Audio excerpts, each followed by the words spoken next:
তৃণমূল কংগ্রেস কর্মীদের সমর্থকরা পথ আটকিয়ে কনভয়ে বাঁশ পেট্রোল দিয়ে আক্রমণ করেন।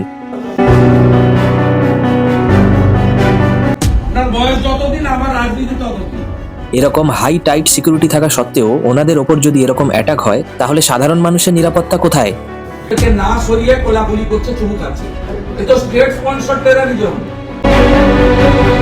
করে দিয়ে কে মেরে দিব না, গাড়ি দিয়ে দিব না, ভেঙে দেব, এবারে পালিয়ে যাবে ছুটে। পালিয়ে যাওয়ার লোক নয়।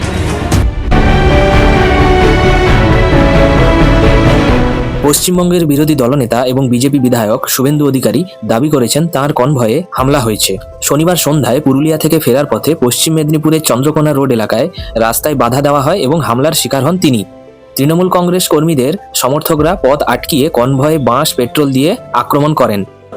আমি পুরুলিয়া থেকে ফিরছি গাড়ির উপরে লাঠি দিয়ে মোটা লাঠি দিয়ে তো কিরার আগে অ্যারেস্ট করবেন। আধ ঘন্টা আগে থেকে পুলিশের সামনে হামলা হয়েছে কিন্তু পুলিশ কোনো ব্যবস্থা নেয়নি, তাই তিনি চন্দ্রকোনা থানায় এসে অবস্থান বিক্ষোভ করেছেন। যতক্ষণ না এর সুবিচার হয় এবং দোষীদের গ্রেপ্তার করা হয় তিনি এই ধর্ণা চালিয়ে যাবেন বলেছেন।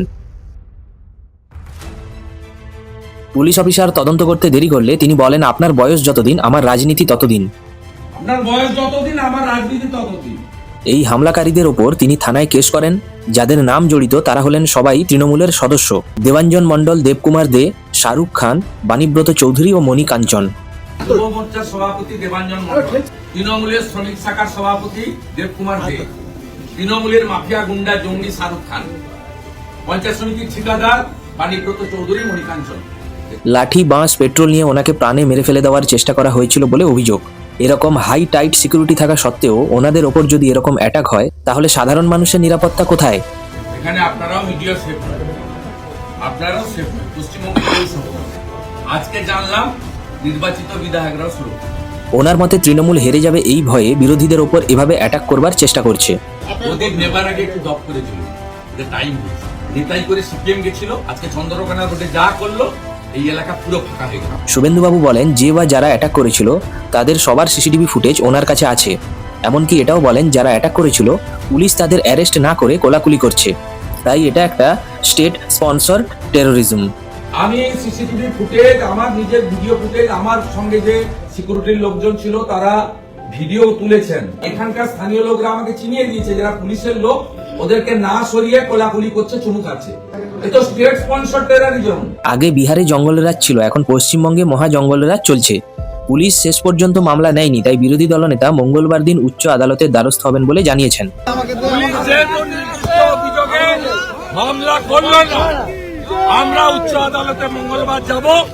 শুধু তাই নয়, বিরোধী দলনেতা বলেছেন, আইপ্যাকের চোরেদের বাঁচানো পুলিশ মন্ত্রী তথা মুখ্যমন্ত্রী মমতা ব্যানার্জি, রাজ্য পুলিশের ডিজি রাজীব কুমার এবং কলকাতা পুলিশ কমিশনার মনোজ ভার্মার বিরুদ্ধে আইনত শাস্তির দাবিতে প্রতিবাদ মিছিল যাদবপুর এডবি বাসস্ট্যান্ড থেকে দেশপ্রিয় পার্ক পর্যন্ত হাজার হাজার বিজেপি সমর্থকদের নিয়ে তিনি সংগঠিত করবেন।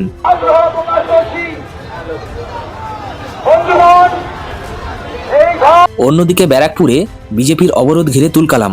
শুভেন্দুর কনভয়ে হামলার অভিযোগে বিজেপির বিক্ষোভ হয়। ব্যারাকপুরের জাফরপুর মোড়ে অবরোধ করেন বিজেপি সমর্থকরা। অবরোধ তুলতে গেলে পুলিশের সঙ্গে ধস্তাধস্তিও লেগে যায়।